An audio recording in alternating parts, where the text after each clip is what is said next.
Saat ini kita akan masuk dalam agenda yang pertama yaitu evaluasi pelaksanaan GT di bulan Juli.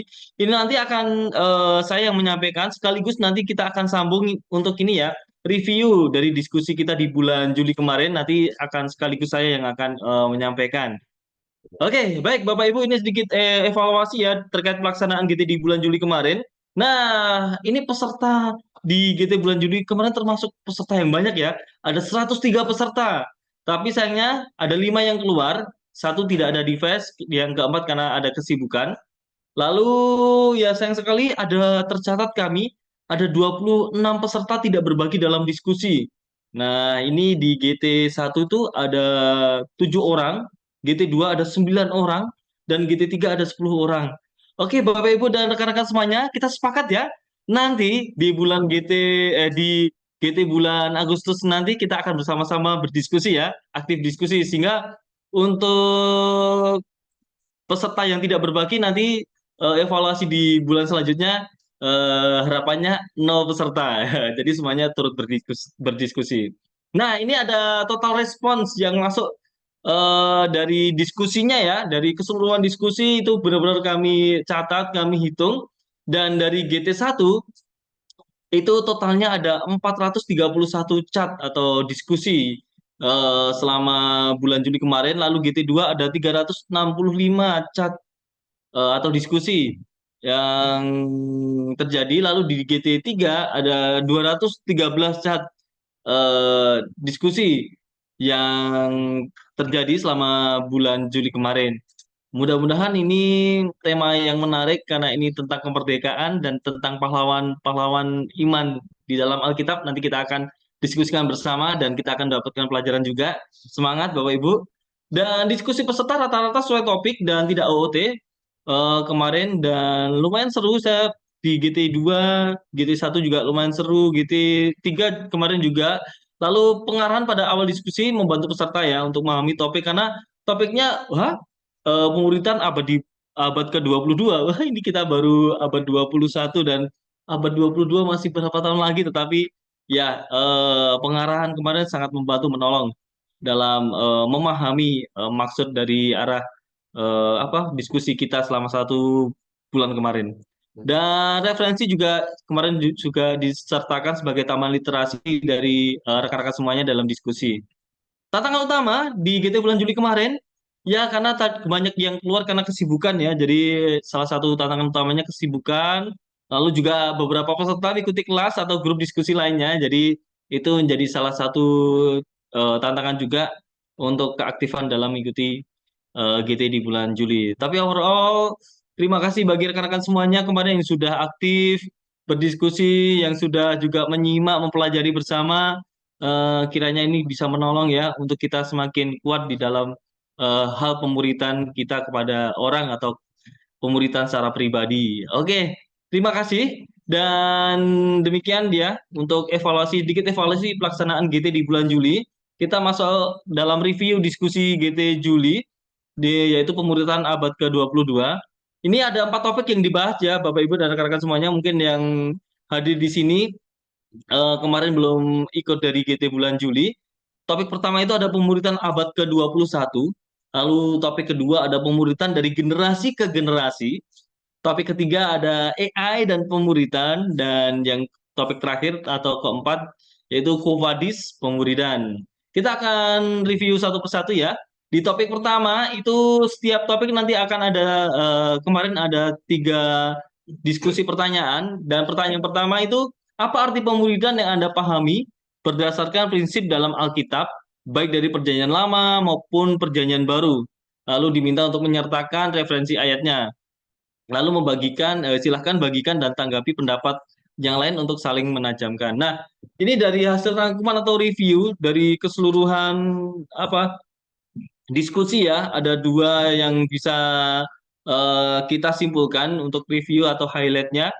Para peserta BGT 1, 2, dan 3 itu akhirnya beranggap bahwa pemuridan adalah proses holistik Alkitabiah yang mencakup pengajaran, bimbingan, dan transformasi karakter. Jadi itu yang jadi highlight tentang pemuridan yang kemarin sudah didiskusikan oleh para peserta. Selain itu, pemuridan modern itu atau pemuridan sekarang itu ya harus relevan, berkelanjutan, jadi tidak hanya berhenti, tapi yang dimuridkan harus memuridkan kembali dan membekali generasi muda sesuai dengan firman Tuhan. Jadi firman Tuhan ini sesuai dengan konteks masing-masing ya. Jadi generasi muda itu harus dibekali dengan sesuai dengan firman Tuhan dan sesuai dengan konteks. Kalau kemarin dalam diskusinya kurang lebih demikian. Lalu kita masuk di dalam pertanyaan yang kedua. Kemarin abad ke-21 sudah berjalan selama seperempat abad ya ini ya di abad ke-21 ini. Silakan salah satu perkembangannya adalah prinsip pemberitaan 3H. Heart, head, dan hand. Perkembangan menjadi prinsip berkembang menjadi prinsip 4H. Heart, head, hand, and HP atau HP yang sekarang. Dan kemarin pertanyaannya, setujukah Anda? Bagaimana pengalaman Anda mengenai hal ini?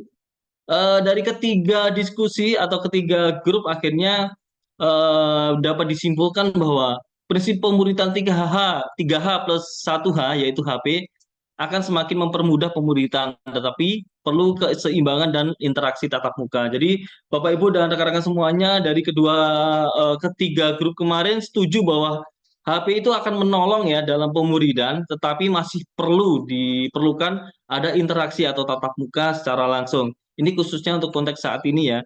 Ini rata-rata semua grup beranggapan bahwa tatap muka itu masih diperlukan di dalam pemuritan, tetapi HP sangat menolong.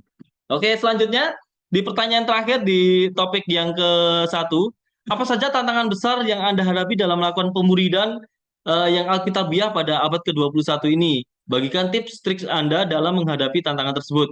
Nah, ini hasil reviewnya atau rangkumannya. Tantangan utama yang dihadapi di pemuridan yang alkitabiah pada abad ke-21 itu yaitu pengaruh teknologi. Itu sangat-sangat mempengaruhi pemuridan karena itu ada dampak positifnya, tapi juga ada dampak negatifnya.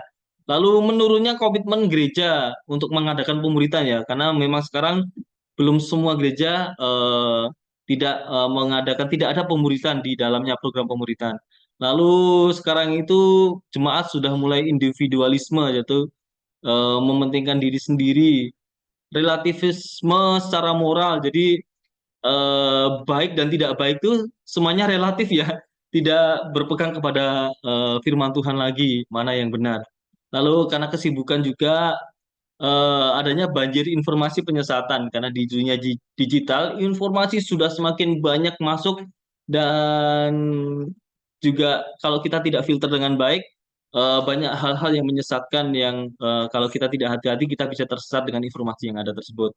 Lalu solusi yang diberikan dari ketiga grup ini ada penggunaan teknologi yang bijak, harus didasari dengan fondasi Alkitab yang kuat dari setiap jemaat. Lalu harus ada komunitas yang mendukung untuk mereka bisa benar-benar bisa bertumbuh. Lalu kalau sekarang itu perlu metode yang kreatif, yang relevan, yang sesuai dengan apa ya, pemuridan itu sesuai dengan zaman, anak muda yang sesuai dengan anak muda, yang rada tua sesuai dengan yang rada tua, yang anak-anak sesuai dengan anak-anak. Tapi metode yang harus kreatif itu setuju. Lalu konsistensi karena kemarin ada yang pemuridan tuh baru berjalan berapa kali, tapi setelah itu ada yang sudah berhenti. Jadi perlu konsistensi dalam melakukannya. Dan yang penting juga pelatihan kepemimpinan yang berintegritas ya. Karena mau nggak mau pemuridan diperlukan seorang pemimpin yang nanti bisa memuridkan jemaat yang dimuridkan untuk dibawa pada Kristus sehingga perlu ada pelatihan kepemimpinan yang berintegritas. Ya kurang lebih seperti itu Bapak Ibu dan rekan-rekan dalam hasil rangkuman di topik satu ini dari ketiga grup WA diskusi WA kemarin. Lalu kita masuk topik yang kedua yaitu pemuridan dari generasi ke generasi. Masih sama, ada tiga pertanyaan yang didiskusikan. Pertanyaan satu itu, bagaimana pemuridan dilakukan dari generasi ke generasi, dari perjanjian lama, baru, Yesus, murid-muridnya, hingga Paulus, dan sampai saat ini. Lalu peserta diminta untuk membagikan proses perkembangan hal-hal unik atau hal penting yang hilang dari generasi ke generasi. Nah ini hasil review atau rangkumannya, ada dua yang saya dapatkan. Ya pemuritan Alkitabiah menghadapi tantangan modern, yaitu ini berarti sudah mencakup sekarang ya yang banyak didiskusikan, yaitu perbedaan pola pikir generasi. Jadi ini memang sangat-sangat ini ya, sangat-sangat jadi tantangan besar karena antara generasi yang mungkin baby boomers sudah berbeda pola pikirnya dengan generasi Z, generasi milenial maupun generasi Alpha saat ini. Jadi itu perbedaan pola pikir itu menjadi tantangan besar. Lalu juga teknologi ini akhirnya juga jadi ini ya, apa? Jadi hal yang berkembang sampai saat ini karena teknologi terus berkembang, akhirnya metode pun kadang juga mengikuti perkembangan teknologi.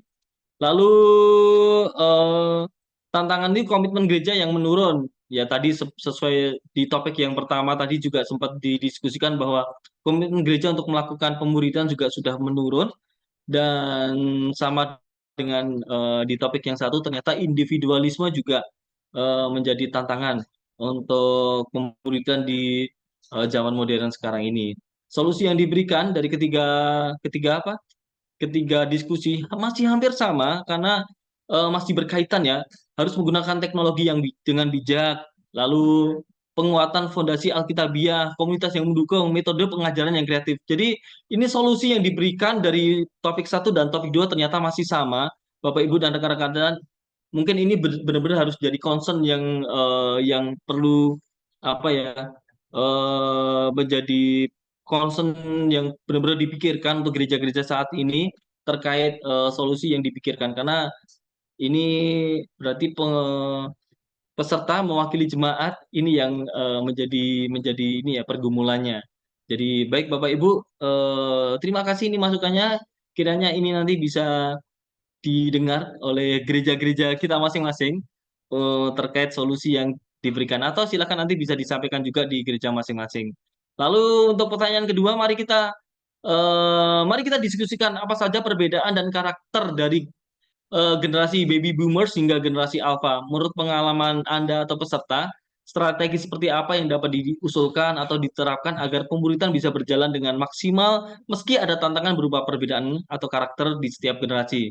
Lalu diminta untuk saling mendoakan. Dari hasil rangkuman ternyata untuk pemuritan lintas generasi ya, bahwa harus memahami karakter unik dari masing-masing generasi, harus disesuaikan dengan strategi masing-masing. Jadi setiap apa ya, setiap generasi kan harus memiliki strategi yang berbeda untuk pemuritan ini. Dan kalau sekarang pun harus menggunakan teknologi itu mungkin menjadi keharusan kah? Kalau yang anak muda kemungkinan harus menjadi sebuah keharusan ya untuk menggunakan teknologi karena mereka tidak bisa jauh dengan teknologi.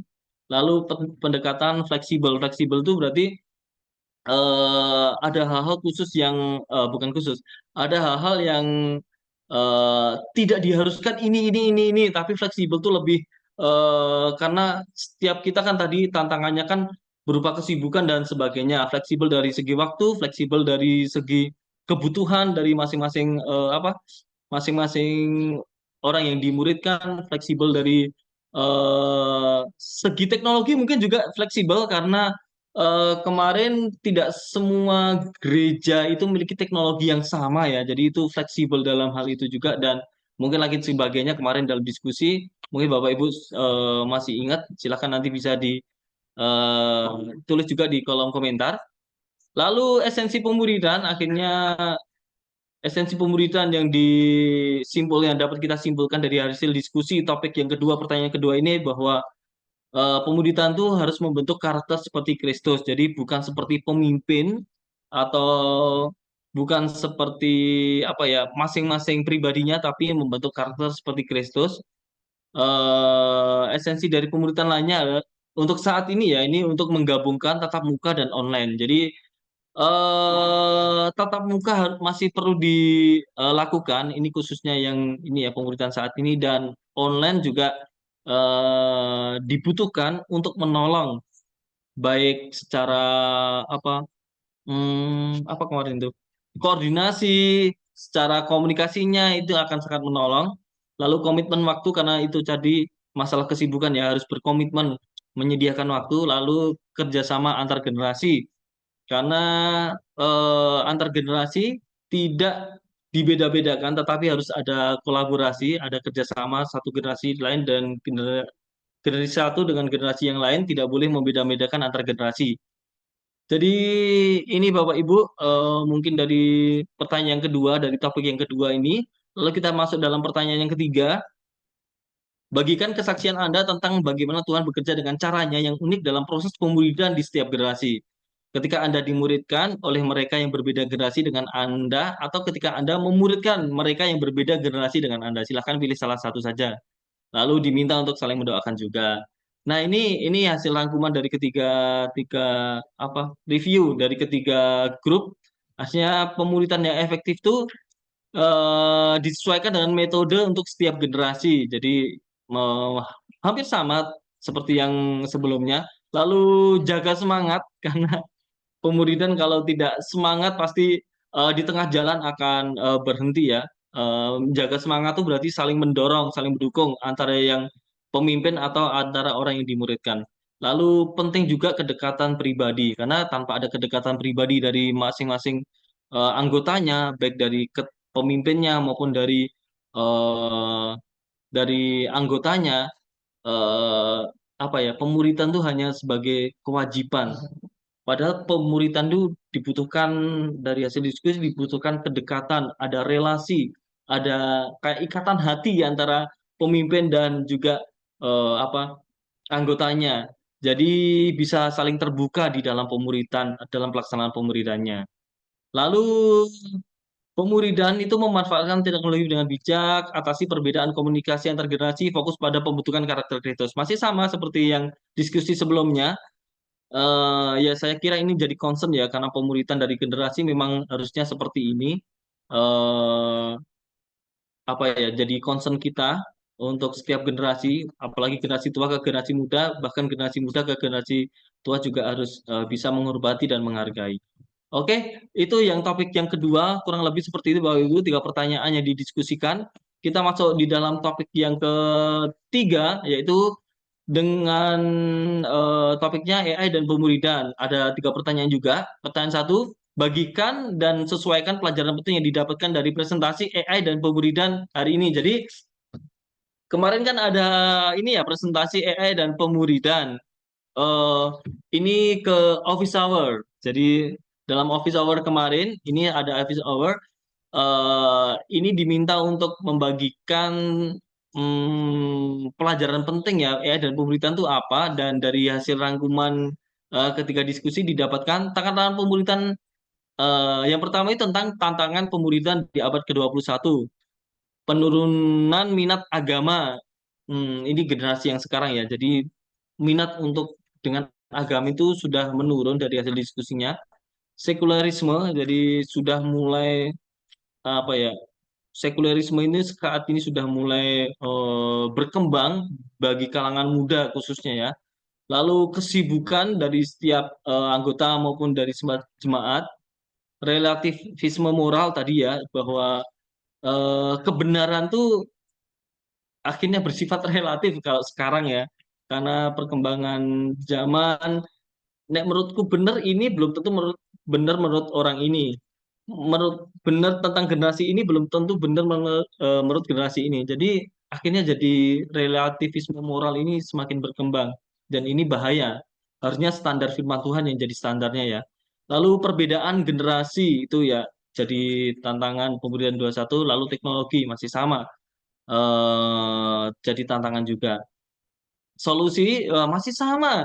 Teknologi bijak, fondasi Alkitabiah kuat, komunitas mendukung, metode kreatif, konsistensi kepemimpinan berintegritas, fokus pada relasi dan bimbingan langsung. Jadi memang concern dari peserta ini, mudah-mudahan ini dari semua peserta kemarin, silahkan nanti bisa di-sharekan di masing-masing gereja tentang ini ya, solusi yang dihadapi kalau ini memang benar-benar jadi kendala ya. Kalau kemarin boleh share sedikit di gereja kemarin, di gereja tempat saya beribadah, hal ini sudah saya sampaikan juga Bapak Ibu dan rekan-rekan semuanya terkait hal ini. Ternyata teknologi sangat penting dan perbedaan generasi itu harus benar-benar bisa dilayani dengan baik. Karena kemarin di dalam PA ada ini ya, ada usulan bagi gereja, saya mengusulkan hal ini. dan katanya dicatat semoga saja sudah disampaikan di dalam rapat majelis. Kiranya ini jadi masukan yang baik. Silakan Bapak Ibu bisa memberikan masukan juga pada gereja masing-masing ya. Lalu pertanyaan kedua selanjutnya terkait ini kemarin kita kasih ini ya dari daftar kekuatan AI dan pemuridan. Kemarin kan kita sudah berikan juga untuk daftarnya. Peserta diminta untuk menulis lagi kira-kira kekuatan yang masih perlu ditambahkan dan menurut pengalaman dari masing-masing peserta, lalu men-sharingkan daftar kekuatan tersebut dan nanti bisa dilakukan di dalam pelayan di gereja masing-masing. Nah, ini dari hasil rangkuman dari ketiga grup. Untuk kekuatan AI dalam pemuritan itu tambahannya yaitu memperjelas konsep. Jadi ini menolong ya untuk memperjelas konsep dari pemuritan, lalu membantu tugas administratif. Mungkin ini lebih ke ini ya hal-hal administrasi bukan dalam hal pelaksanaan secara langsung, tetapi dalam tugas administratifnya.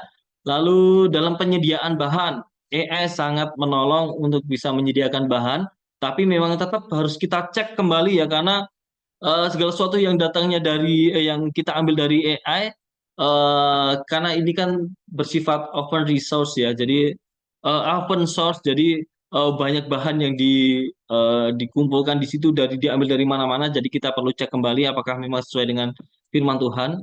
Lalu kekuatan dari pemuridan AI itu yaitu menarik minat generasi muda ya pastinya karena berhubungan dengan teknologi, berhubungan dengan apa ya AI itu sedang berkembang saat ini dan pasti anak-anak muda sekarang itu lebih semakin tertarik ya untuk melakukan penggunaan dengan AI itu. Lalu untuk pemanfaatan AI yaitu meningkatkan eks- aksesibilitas dan personalisasi. Ini bahasanya aksesibilitas dan personif ini dari kelompok mana ya kemarin ya? Jadi aksesibilitas karena semakin mudah didapatkan dan personalisasi ini eh, personal dari setiap peserta mungkin dari ya orang-orang yang mengikuti pemuridan ini lebih bisa terekspos dengan baik ya. Kalau aksesibilitas kan terkait penggunaan lebih mudah untuk bisa mencarinya, mengaksesnya. Tetapi harus bijak agar sesuai dengan nilai Alkitab. Ya ini penting banget karena memang harus dicek lagi sehingga segala sesuatunya Alkitab menjadi filter ya dari masing-masing bahan yang sudah didapatkan dari AI ini. Lalu yang pertanyaan ketiga kemarin terkait ini ya selain kesempatan atau manfaat AI ada juga bahayanya. Nah, diminta untuk namun bahaya AI dalam pemberitaan bisa menjadi tantangan agar lebih baik.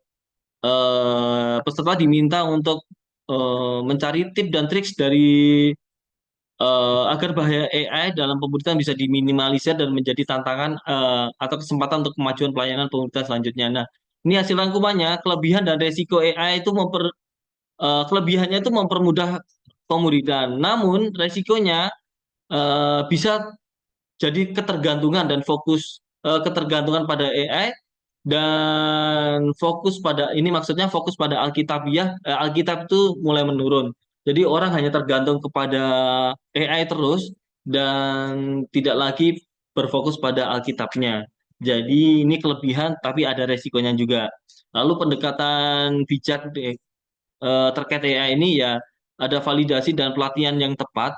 Lalu ada prioritas ya. Ini penting ya pelatihan dalam penggunaan AI ini supaya tadi tidak tergantung juga. Lalu prioritaskan hubungan dengan Tuhan dan interaksi dengan manusia. Jadi eh, dalam penggunaan AI tapi harus diimbangi dengan menjalin relasi dengan Tuhan.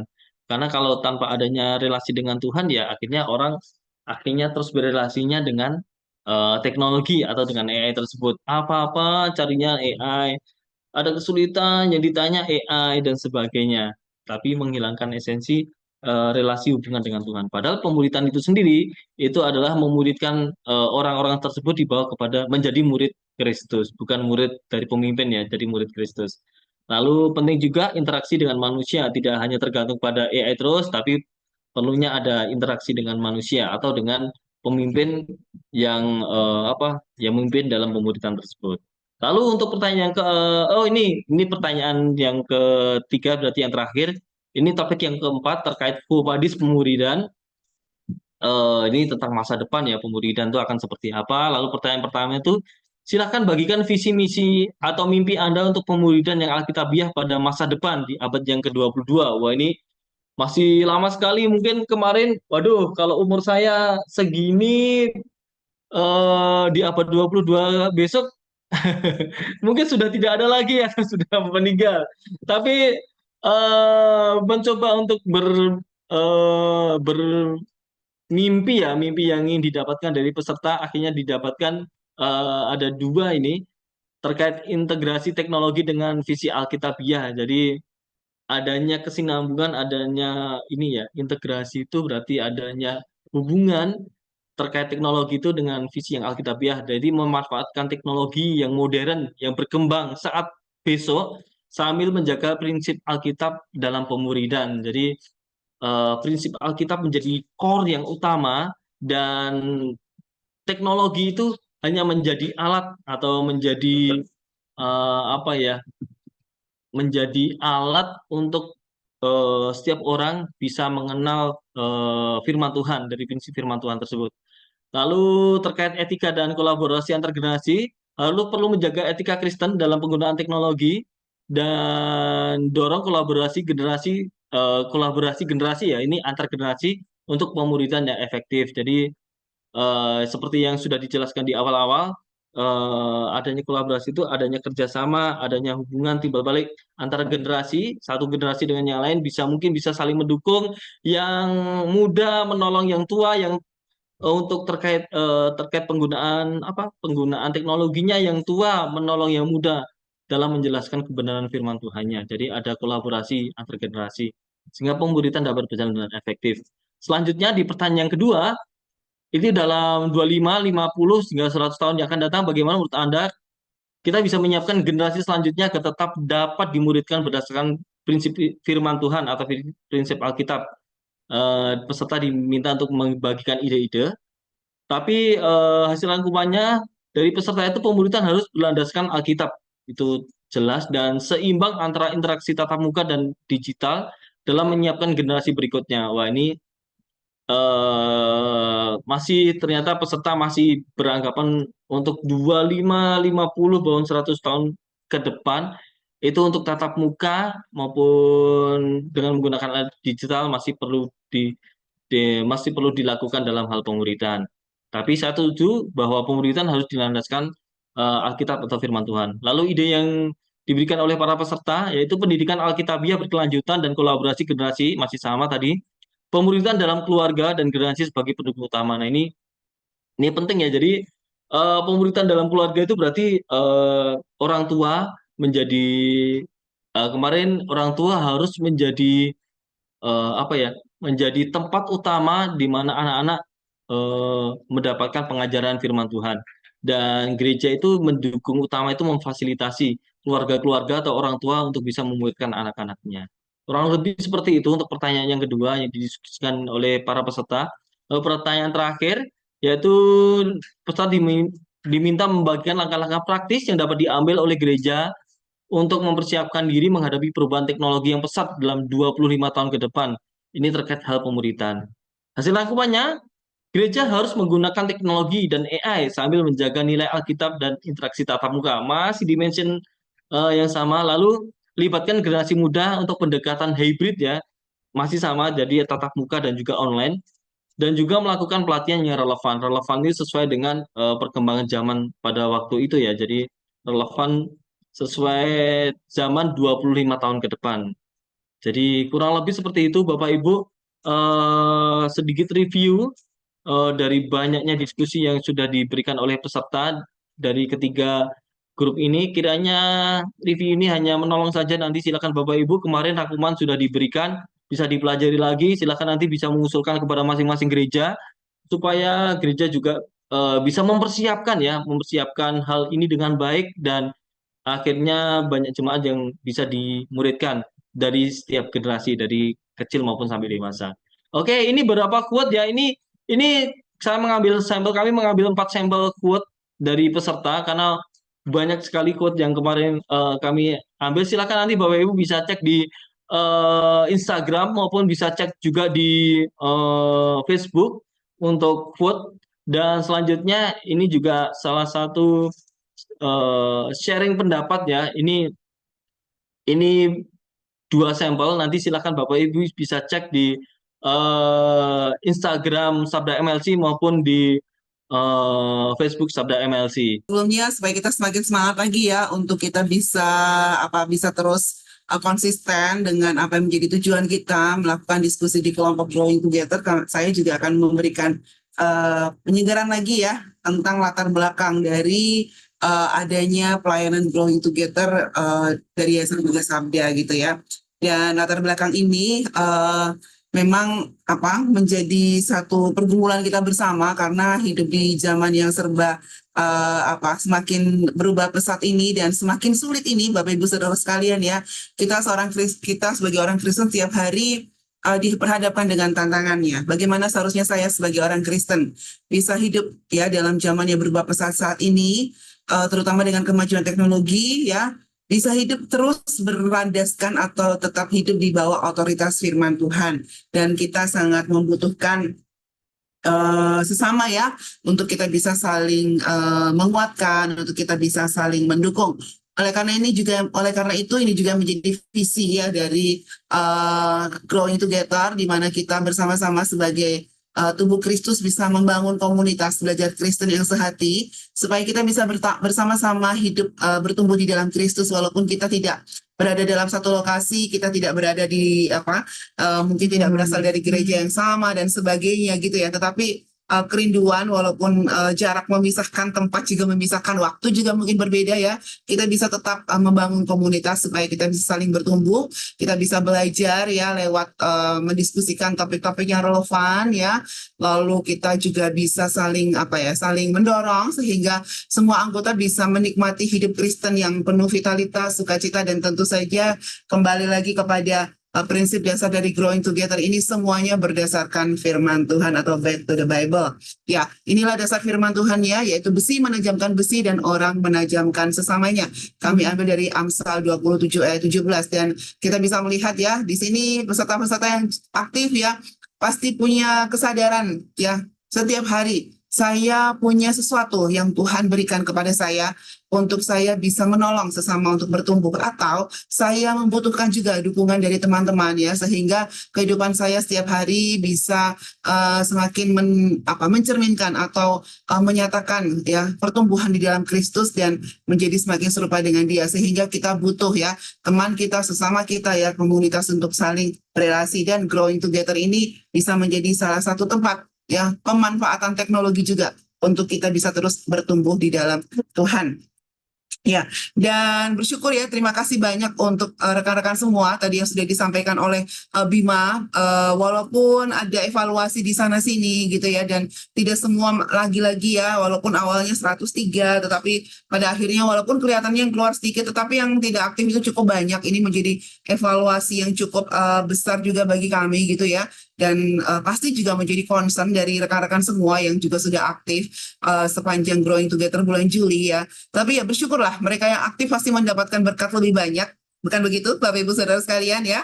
Yang aktif pasti dapat berkat yang lebih banyak karena apa? Kita sudah memberi, kita juga menerima. Tetapi kalau nggak aktif ya, sangat disayangkan. Ya memang ada kesibukan-kesibukan yang lain. Tapi kita berharap ya, dengan semangat 45 ya, semangat kemerdekaan Indonesia yang ke-79 tahun ini ya, nanti pada Growing Together bulan Agustus kita akan semangat lagi nih ya Bapak Ibu Saudara sekalian ya, karena bulan Agustus nanti temanya itu cukup seru gitu. Kalau saya sebagai guru sekolah minggu, salah satu cerita Alkitab yang paling seru itu ketika kita menceritakan ya tokoh-tokoh Alkitab, Tuhan pakai mereka dengan luar biasa menyatakan rencana dan kehendak Tuhan. Jadi tentang heroes of God, atau biasanya kita juga heroes of faith gitu ya. Jadi kita akan lihat dalam satu bulan ini ya kisah-kisah iman ya dalam aplikasi nyata kehidupan para tokoh Alkitab yang akan kita pelajari bareng-bareng. Tentu saja ketika kami berdiskusi ya, karena tema pelayanan Sabda bulan Agustus ini adalah kemerdekaan. Jadi apa sih yang bisa kita diskusikan dalam rangka juga supaya kita bisa bisa ikut euforia dalam kemerdekaan bangsa kita ya. Sebagai orang percaya kita juga punya pahlawan-pahlawan iman di Alkitab ya. Selain kita bersyukur untuk setiap pahlawan yang boleh Tuhan berikan sehingga kita bisa menikmati negara yang merdeka saat ini. Jadi dalam rangka 79 tahun Indonesia merdeka, kita akan sama-sama belajar ya tentang tokoh-tokoh perjuangan iman. Perjuangan iman ya, bukan hanya perjuangan melawan darah dan daging ya, tetapi ini juga perjuangan iman melawan semua kuasa-kuasa kuasa-kuasa kegelapan yang ingin menjauhkan kita dari Tuhan gitu ya. Tapi kita akan lihat ya bagaimana tokoh-tokoh Alkitab telah Tuhan tunjuk terlebih dahulu, telah Tuhan utus terlebih dahulu untuk kita bisa belajar bagaimana ya kita bisa menikmati firman Tuhan, karena Tuhan juga memberikan firman Tuhan kepada mereka sehingga itu terus menguatkan iman kita ya. Dan ini akan menolong kita juga untuk menjalankan panggilan Allah dalam hidup kita. Dan kita akan berefleksi bersama Bapak Ibu Saudara sekalian ya, peserta Growing Together sepanjang bulan Agustus ini. Ya, untuk bulan Agustus ini kita akan tetap membagi setiap minggu itu akan ada satu topik ya, tapi karena ini kita tentang tokoh gitu ya, jadi setiap minggu kita akan ada beberapa tokoh yang akan kita bahas. Jadi kalau misalnya dulu di Growing Together biasanya satu minggu itu satu topik gitu ya. Lalu di dalam satu minggu itu ada dua atau tiga pertanyaan diskusi yang akan kita diskusikan bareng-bareng. Dalam Heroes of God atau Heroes of Faith ini kita akan sama-sama belajar. Ada 3 tokoh Alkitab sepanjang satu minggu ya. Jadi akan ada 2 hari diskusi untuk setiap tokohnya. Tapi spesial ya, karena ini kita berbicara tentang tokoh-tokoh iman ya. Pada tanggal 5 Agustus kita akan buka dulu bersama-sama dengan mengulik tokoh-tokoh iman yang telah Tuhan berikan, Tuhan paparkan di dalam Ibrani 11. Itu kan banyak ya, Bapak Ibu Saudara sekalian ya. Jadi kita akan sama-sama belajar dari Ibrani 11 dan 2 tokoh Alkitab. Lalu tanggal 12 sampai 17 Agustus ada 3 tokoh Alkitab dari PL. Lalu khusus 19 sampai 24 Agustus kita akan belajar juga tokoh Alkitab, tapi khusus wanita nih. Ya, semangat nih para wanita. Tuhan juga pakai ya para wanita luar biasa ya menjadi contoh dari perjuangan iman. Jadi ada 3. Lalu tanggal 26 sampai tanggal 31 Agustus juga 3 tokoh Alkitab dari Perjanjian Baru. Ya, lalu tanggal 30 Agustus kita akan sama-sama menutup untuk Growing Together Agustus untuk masuk ke dalam Growing Together September. Dan kita akan lihat ya pada minggu pertama ya tanggal 5 sampai tanggal 10 Agustus kita akan belajar dulu 2 hari tanggal 5 dan tanggal 6 tentang Ibrani 11. Ini seru banget karena kita bisa melakukan semacam PA juga, lalu kita membagikan hasil PA kita ya. Tetapi itu situ ada banyak sekali tokoh-tokoh iman. Kita bisa mengulik nih ya karakteristik Heroes of Faith dalam Ibrani 11 gitu ya.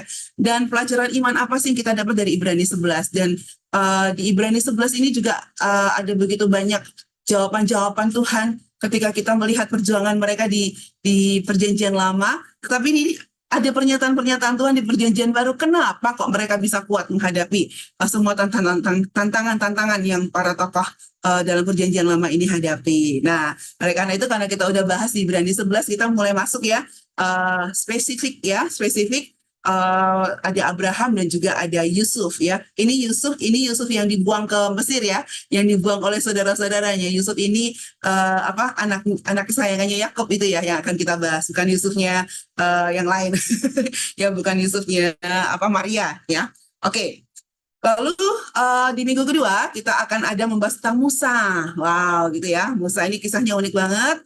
Lalu juga ada Yosua ini sebagai penerus dari Musa, dan juga Gideon. Nah, Gideon ini mungkin jarang-jarang banget ya dikulik, mungkin jarang sekali juga dikhotbahkan di gereja ya. Jadi kita akan pakai kesempatan ini juga untuk membahas tentang Musa, Yosua dan Gideon ya.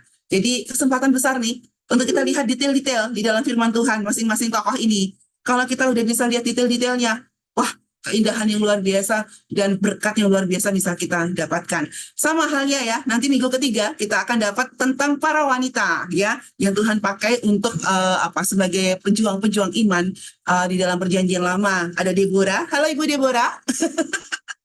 Ya, Ibu Deborah nanti bisa melihat arti nama yang diberikan kepada dia ya dari kisah Alkitab ini tentang Deborah, luar biasa ya. Lalu ada Ruth, di sini ada yang namanya Ruth juga. Lalu ada Esther, adakah Ibu Esther juga di sini yang bernama Ibu Esther? Nah, semua ini punya kisah-kisah yang luar biasa dan menjadi penggenapan ya akan keselamatan bagi dunia ini melalui para wanita ini, Bapak Ibu Saudara sekalian. Lalu di minggu keempat kita akan masuk ya dalam perjanjian baru. Kita akan lihat para rasul yang luar biasa. Ada Petrus ya, kisah imannya ya sejak dia ketika belum awal mengenal Kristus sampai akhirnya Tuhan pakai dia luar biasa menjadi rasul gitu ya. Lalu Paulus yang luar biasa punya kehidupan yang betul-betul berubah ya ketika bertemu dengan Kristus, dan puncaknya adalah heroes of faith dalam kehidupan kita ya, iman dan pijakan iman kita dalam hidup kita, yaitu tentang Yesus Kristus. Kita akan membahas topik-topik ini Bapak Ibu Saudara sekalian, dan jadi sangat sayang kalau misalnya kita cuman melihat aja apa yang teman-teman kita gali gitu ya. Karena ketika kita menggali sendiri, ketika kita belajar sendiri, tidak hanya membaca, atau ketika kita juga ikut menimpali itu ya, itulah kalau saya bilang itulah berkatnya ya, itulah emasnya gitu ya Bapak Ibu Saudara sekalian. Itulah actionnya untuk besi menajamkan besi gitu ya. Jadi harap ya kita semua bisa berkomitmen untuk aktif ya di dalam Heroes of God. Yuk kita berjuang ya, kita berjuang juga gitu ya. Kita jangan hanya karena kalau di kelas-kelas kan kita aktif tuh karena apa, kalau enggak dikeluarin dari kelas, kalau enggak dapat sertifikat. Nah, di Growing Together ini kita beneran kita berikan kita berikan kebebasan, bukan karena ini adalah ya udahlah kalau mau ikut, kalau enggak. Tetapi justru kita memberikan kebebasan karena kalau misalnya ada sesuatu yang tanpa ada batasan dan sebagainya, kemungkinan besar kita akan lebih semangat harusnya, karena kita akan lebih berjuang dari dalam diri kita sendiri ya. Nah, jadi semangat 45-nya, semangat perjuangannya ini, ya mari kita buktikan di dalam kita sama-sama aktif ya dalam Heroes of God atau Heroes of Faith di Growing Together bulan Agustus ini ya. Jadi mari bergabung ya Bapak Ibu Saudara sekalian, kita mau belajar tentang iman, tentang panggilan Tuhan dan kisah-kisah kepahlawanan iman dari tokoh-tokoh Alkitab, dan puncaknya kita akan lihat dalam Yesus Kristus. Selamat berjuang. Saat ini kita akan masuk di dalam agenda selanjutnya, yaitu pengarahan teknis diskusi dan kesempatan melayani. Yang pertama kita akan masuk dalam pengarahan teknis diskusi terlebih dahulu. Baik Bapak Ibu dan rekan-rekan semuanya, untuk penanggung jawab grup diskusi ini adalah dari tim Sabda Akademi, ini sebagai penanggung jawabnya. Lalu untuk tim adminnya ada fasilitator plus peserta. Jadi nanti fasilitator itu jadi kami ya dari tim admin itu jadi fasilitator plus jadi sekalian peserta. Itu ada saya Bima, ada saudara Riz dari Mei, ada saudari Roma, ada saudari Tere, ada saudari Melisa, ada saudara Tian, lalu ada Ibu Evi. Lalu untuk fasilitator partners itu dari peserta. Jadi nanti ada fasilitator partners dari peserta. Selanjutnya, grup ini sesuai yang disampaikan Bu Evi tadi, sudah di-spill bahwa grup ini tidak ada sertifikat, tapi kiranya ini menjadi dorongan dari hati ya untuk bisa berdiskusi, bukan karena saya ingin dapat sertifikat, tetapi karena ingin bertumbuh bersama. Sesuai namanya Growing Together. Peserta akan dimasukkan ke dalam WA group yang tertutup dan bersifat kekeluargaan. Lalu grup akan dimaksimalkan untuk diskusi saja, dan akan ada rangkuman diskusi pada akhir topik nanti pasti akan kita kirimkan untuk rangkumannya. Lalu data peserta juga akan kami kirim ke grup, nanti admin yang akan mengirim sebagai perkenalan secara formal. Selanjutnya, nah grup diskusi harapannya akan dibagi dalam 3 kelompok ya, Growing Together, GT1, GT2, GT3 Agustus. Nanti ini bisa berubah tergantung peserta yang mendaftar dalam GT di Agustus ini. Mudah-mudahan minimal 3 GT bisa terlaksana kembali. Lalu peserta berdiskusi dengan memberikan jawaban, bisa memberikan pertanyaan kepada peserta lainnya, bisa memberikan tanggapan dari jawaban peserta lainnya, dan bisa memberikan referensi terkait topik diskusi yang sedang dibahas. Diskusi akan berlangsung selama 4 minggu selama bulan Agustus ini. Dan pertanyaan diskusi untuk satu pertanyaan akan dibahas 2 hari ya, atau didiskusikan 2 hari. Itu kalau ini satu tokoh nanti akan didiskusikan selama 2 hari. Namun akan ada pengembangan untuk bisa menajamkan topik diskusi. Nanti akan ada pengembangan ini pertanyaan ya untuk menajamkan topik diskusi. Lalu Selanjutnya, peserta harus berkomitmen untuk bertumbuh bersama dan saling mendukung menghidupkan dinamika diskusi kelompok.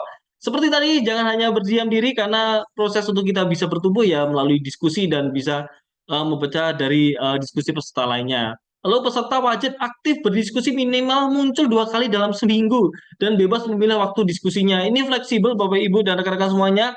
Silakan bisa berdiskusi, kalau bisanya pagi bisa berdiskusi pagi hari, nanti bisa dilanjutkan lagi siang hari atau siang harinya masih kerja, bisa dilanjutkan sore atau malam hari atau sebaliknya. Jadi bisa fleksibel, sefleksibel mungkin. Lalu fasilitator yang bertugas akan mengirimkan pertanyaan diskusi dan referensi bahan untuk dibaca dan dipelajari bersama. Lalu referensi dan pertanyaan akan dikirim pada hari Minggu malam, Senin atau Senin pagi ya nanti untuk pertanyaan dan referensinya khususnya.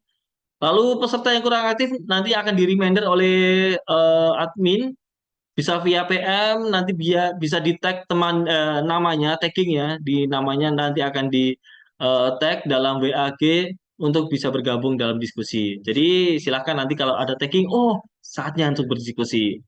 Peserta diharapkan berdiskusi dengan baik dan tidak OOT, tidak keluar dari topik atau pertanyaan yang didiskusikan. Untuk hari Sabtu, Bapak Ibu dan rekan-rekan semuanya, grup tetap dibuka dan peserta dapat tetap berdiskusi. Lalu, tapi untuk hari Minggu, grup akan ditutup dan kami persilakan peserta untuk fokus beribadah dan fokus melayani di gereja masing-masing. Lalu setelah diskusi berakhir, WAG akan ditutup, nanti akan ditutup untuk ininya, grup WA-nya. Untuk mengikuti tema berikutnya, untuk bisa mendaftar ulang atau memberi konfirmasi kepada tim GT untuk dimasukkan ke WAG GT bulan berikutnya. Jadi bagi Bapak Ibu, ini informasi terkait bagi Bapak Ibu semuanya. Jika Bapak Ibu sudah mengikuti GT semisal ya, akan mengikuti GT di bulan September, ketika Bapak Ibu sudah mengikuti GT bulan Agustus, tidak perlu mendaftar ulang, tinggal konfirmasi keikutsertaan. Kecuali bagi Bapak Ibu yang selama bulan Agustus ini tidak ikut berdiskusi sama sekali, nanti diharap untuk mendaftar ulang ya. Mendaftar ulang ketika ingin mengikuti GT di bulan September. Oke, selanjutnya. Nah, bagi Bapak Ibu yang ingin mendapatkan informasi lebih lanjut, silahkan bisa kontak kami di nomor WA 0821 3313 dan 3315 atau melalui email kusuma@increase.net atau bisa grup WhatsApp Growing Together. Maaf, ini bulan Agustus ya. Ini bulan Agustus.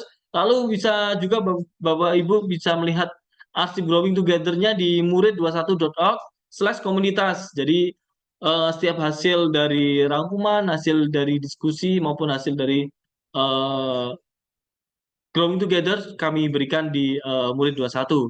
Lalu kesempatan melayani sebagai fasilitator partners.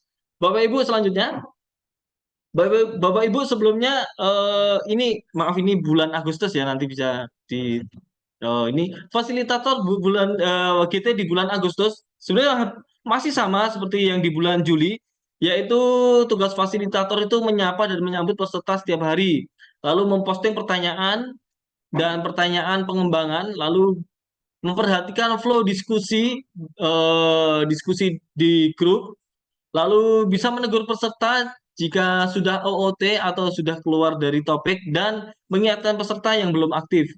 Lalu ikut berbagi pendapat atau menanggapi pendapat atau jawaban dari peserta lainnya. Lalu fasilitator yang mengalami kendala dalam menjalankan tugas harus segera melapor ke admin. Bisa melapor ke Saudari Melisa dan kerjasama dengan fasilitator dari Sabda. Jadi ini fasilitator partners bagi Bapak Ibu. Bagi Bapak Ibu yang berminat untuk menjadi fasilitator partners, ini tugas-tugasnya intinya nanti akan kerjasama dengan fasilitator yang ada yang dari Sabda. Dan ini kami buka kesempatan di setiap GT dari setiap minggunya. GT 1 dari minggu 1 sampai minggu 4, GT 2 minggu 1 sampai minggu 4, GT 3 minggu 1 sampai minggu 4. Silakan bagi Bapak Ibu yang ingin eh, mendaftarkan diri jadi fasilitator, silakan bisa menghubungi admin atau bisa menghubungi kami.